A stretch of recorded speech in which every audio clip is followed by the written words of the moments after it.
जब भी हम ऋषि मुनियों के बारे में विचार करते हैं तो सर्वप्रथम जो चित्र हमारे मस्तिष्क में चित्रित होता है वो है हिमालय की बड़ी बड़ी बर्फीली चोटियाँ, जहाँ ऋषि मुनि ईश्वर की प्राप्ति के लिए घोर तप करते हैं।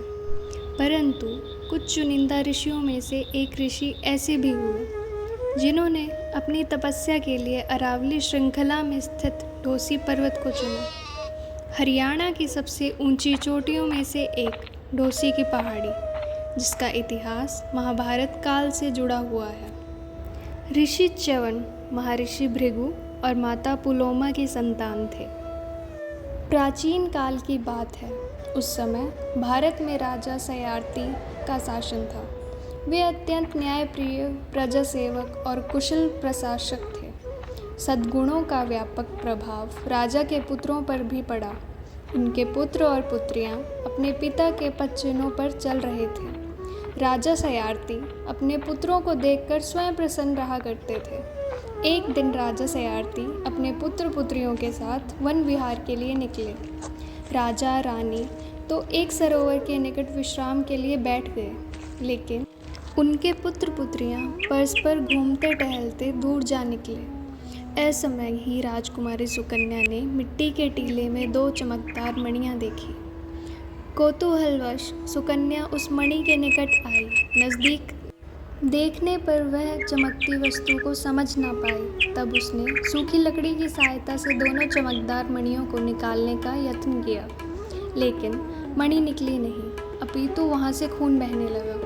मणि से खून टपकते देख सुकन्या और उसके भाई बहन घबरा गए। वे सभी अपने पिता के पास आए और पूरी बात कह सुनाई। महाराजा सयार्थी अपनी पत्नी के साथ उस स्थान पर पहुँचे और देखते हुए दुखी मन से बोले, बेटी, तुमने बड़ा पाप कर डाला। यह च्यवन ऋषि हैं जिनकी तुमने आँख फोड़ दी है। यह सुनते ही सुकन्या रो पड़ी। उसका शरीर कांपने लगा।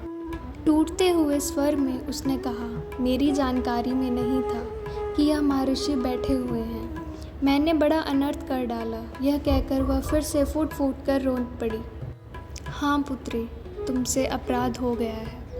महर्षि च्यवन यहाँ पर तपस्या कर रहे थे। आंधी तूफान और वर्षा के कारण इनके चारों तरफ मिट्टी का टीला बन गया है।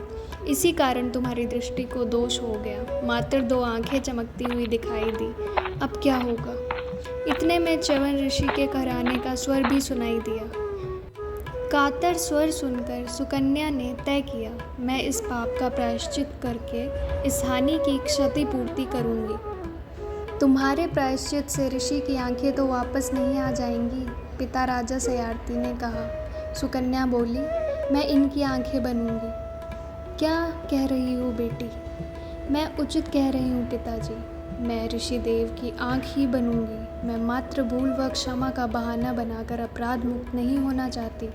न्याय नीति के सम्मान अधिकार को स्वीकार कर चलने में ही मेरा व विश्व का कल्याण है।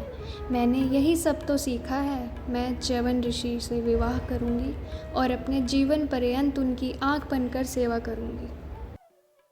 ऋषि ने यहाँ पे तपस्या की थी 7,000 वर्ष। तपस्या करते करते उनके दिमाग चढ़ गई थी। उनकी सिर्फ आँख दिख रही थी। तो राजा सरियार्थी आया खेतड़ी से आपका परिवार को लेकर। तो यहाँ घूम रहे थे। घूमते घूमते उसकी लड़की थी सुकन्या। तो वो कैर का पेड़ है, उसके वो धोना है, वहाँ पे तपस्या करे थे बाबा। तो उनके दिमाग चढ़ रही थी, आँख दिख रही थी।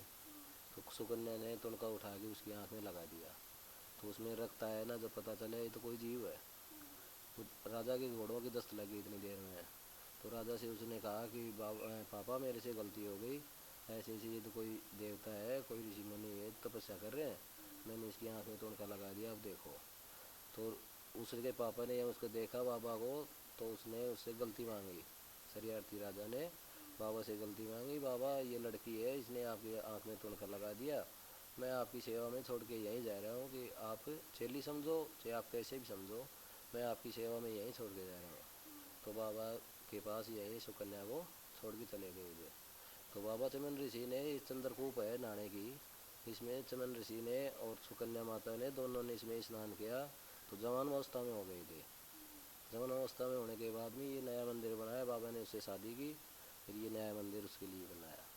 इनमें दोनों की तस्वीर लग रही है, च्यवन ऋषि बाबा की और सुकन्या माता की। पौराणिक भारतीय उल्लेखों के अनुसार च्यवनप्राश का निर्माण ढोसी की पहाड़ी पर बने ऋषि च्यवन के आश्रम में हुआ था, जिसका वर्णन हमें ऋषि चरक के आयुर्वेदिक ग्रंथ चरक संहिता में भी मिलता है।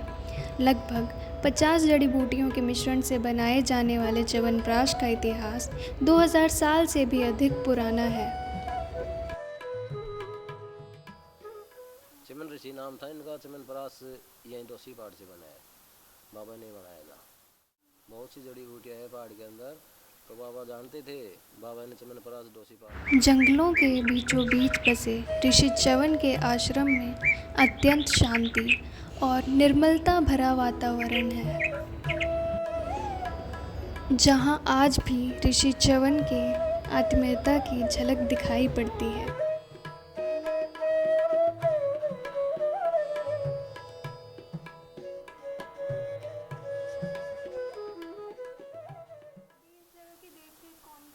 बाबा करता है, बाबा नरसिंहदास महंत जी हैं यहाँ के, ये करते हैं।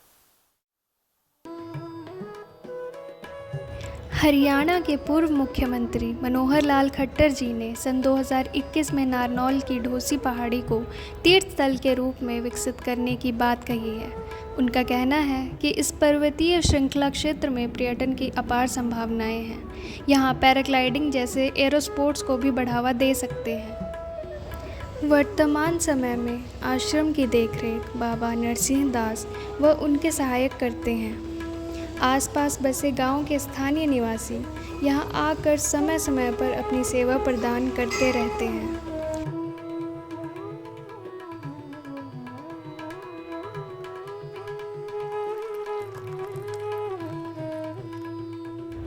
ऋषि च्यवन का यह परिसर संस्कृति की धरोहर है, जिसे जीवित रखना और सहेजना हम सबका कर्तव्य है। जन कल्याण के लिए किए गए ऋषि च्यवन के आविष्कार च्यवनप्राश के लिए मानवता सदा आभारी रहेगी और आने वाली प्रत्येक शरद ऋतु में च्यवनप्राश का सेवन करते हुए उन्हें याद करती रहेगी।